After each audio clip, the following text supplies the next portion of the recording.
Fala galera, tudo bem com você? Legal, né? Nossa terceira aula juntos para mais um dia sobre modernismo. E hoje a parte final, então, modernismo tratando de dois grandes baita autores, certo? Olha que tem uma divisão interessante aqui na tela, certo? Um cacau e um chimarrão. Roda a vinheta que você vai descobrir isso aí.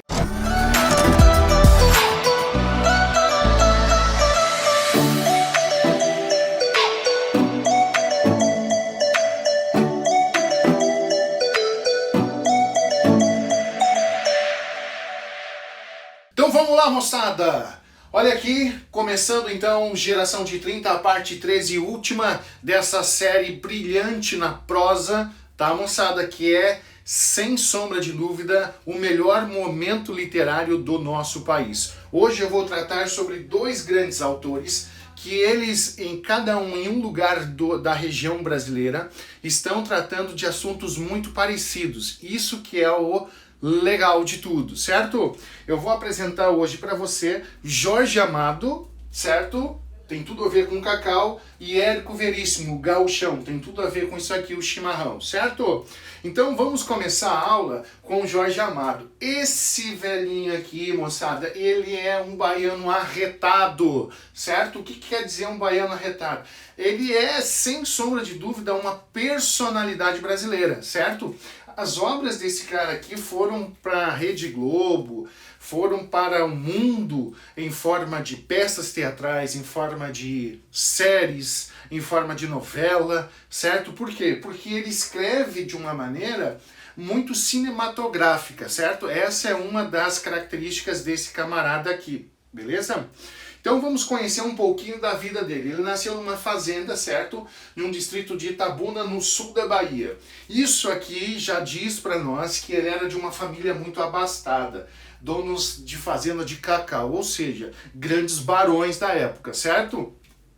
E seu pai e seus tios foram homens ligados às lutas de posse. Então ele não tem muito de se orgulhar não da sua família. Por quê? Porque nesse período aí, moçada, da história do cacau, desse ciclo do cacau na Bahia e no Nordeste brasileiro, essas pessoas que tinham esse poder, simplesmente elas pegavam terras e, pela sua força e seu poderio, cada vez ficavam mais ricas. É desse naipe, dessa família que vem o nosso autor, certo? Outra coisa, suas primeiras redações, quando ele ainda era estudante, 12 anos, tinha um padre lá, o nome desse padre era Cabral. Esse padre, então, moçada, ele era substituto na escola e nesse momento o Jorge Amado estava escrevendo uma redação. Quando ele pegou a redação do Jorge Amado, ele fez uma profecia. Ele falou assim, ao ler o texto, profetizou: esse vai ser um escritor. Essa era a profecia. Ele pegou o texto do Jorge Amado, novinho lá, menininho, e falou: cara, esse aqui vai ser um baita de um escritor. E não teve outra. Foi, sem sombra de dúvida, um grande autor, certo? Representou o Brasil no mundo, tá? Ganhou vários prêmios, é isso que a gente vai conhecer um pouquinho sobre a vida dele. E tem uma coisa sobre ele: ele vivia uma vida ardente. Falei pra você que esse velhinho aqui é arretado. Ele gostava muito das coisas mais simples da vida, né? Gostava de estar em contato com gente assim que eram esquecidas. Então ele entrava em contato com todo esse povo assim, é prostituto. Tanto é que ele escreveu uma obra chamada Tieta, certo? Ele entrava em contato com meninos de rua, ele escreveu uma obra sobre isso, Meninos da Areia, certo? Então ele gostava desse tipo de público, certo? Ele é um homem do povo, certo? Ok. Ele também foi membro dessa academia, a academia mais importante da língua portuguesa que fica no Brasil. Ele foi membro da cadeira número 23, lá em 1961, certo? Ganhou vários prêmios. Dentre os prêmios mais renomados que ele ganhou foi o Prêmio Camões e o Prêmio Jabuti, de quem ele ganhou 2 vezes. Esses daqui são os 2 maiores prêmios que um autor no Brasil possa ganhar, certo? Camões, olha o nome, certo? E Jabuti é um prêmio importantíssimo da literatura brasileira, certo? Esse é um pouquinho da história dele. Agora vamos ver as características. Como que Jorge Amado difere dos autores que nós vimos até agora, certo? Ó, iniciou sua carreira de escritor com obras de cunho regionalista, certo? Então ele faz parte da segunda geração, que caracterizou o segundo tempo modernista de 30 a 45, que retrata uma vida urbana de Salvador. Focou aqui, ó.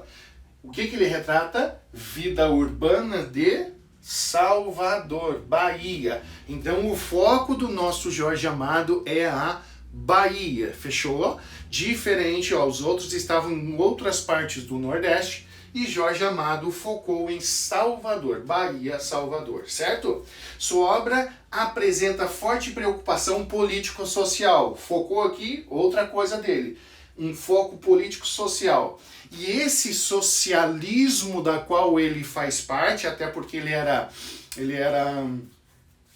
membro do partido PCdoB, certo? Partido Comunista do Brasil, ele sempre fazia uma denúncia sobre esse viés marxista nas suas obras, certo?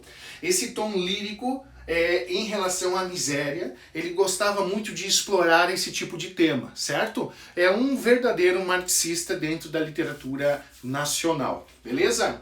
E as obras assim que deixa claro essa ideia, sobretudo, eu falei Meninos da Areia, né? Capitães da Areia. Ok? É porque são meninos que vivem embaixo de um trapiche. É uma obra muito interessante, certo? Mas quem lê consegue enxergar bem esse viés político-social do nosso grande Jorge Amado. Outra obra é País do Carnaval. O Jorge Amado sempre vendeu o Brasil para fora, né, do Brasil, vendeu o Brasil para o estrangeiro como um país do carnaval, certo? Então imagina o que é o Carnaval da Bahia. Ele sempre vendeu isso, ele queria que o Brasil fosse conhecido pelas belezas que o Brasil tem, certo? Com o amadurecimento, com o tempo, tá? A sua obra poética volta-se para a fazenda do cacau, Ilhéus, e aí ele começa uma crítica a essas pessoas, que assim como seus familiares, de uma forma muito torta, conseguiam o quê? Fazendas, tá?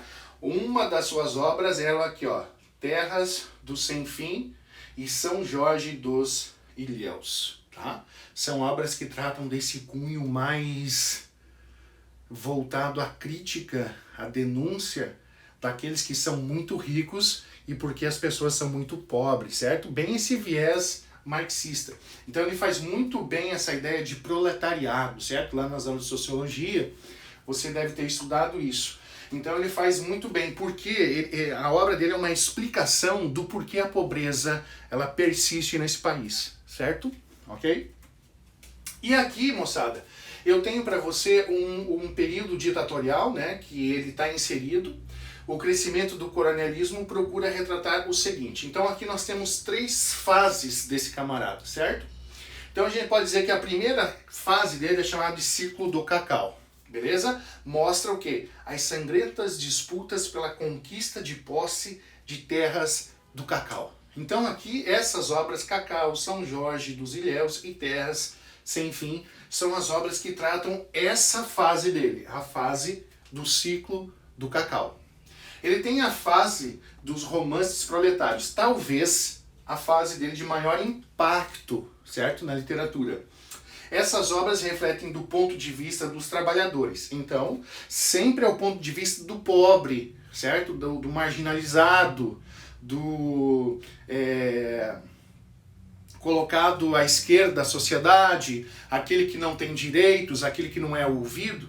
Então ele vai trabalhar isso, ele procura então denunciar a miséria e a opressão sofrida por essas pessoas humildes. A obra que mais dá para ver isso claramente, moçada, e que assim, ó, volta e sai, vai e volta dos vestibulares, é Capitães da Areia. Essa é uma obra muito interessante de se ler e você consegue enxergar bem esse viés marxista da obra de Jorge Amado.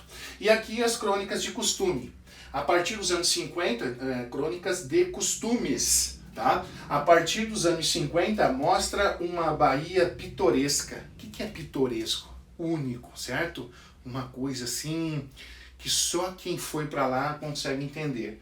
Fase mais popular, O que quer dizer? Essa aqui, para mim, e para a literatura, é a fase de maior ênfase, de maior representatividade. Aqui é a fase mais popular, é a fase que mais vendeu, é a fase que mais rendeu glórias para ele, no sentido de obras que foram para a TV, certo? Ó, Gabriela, Cravo e Canela.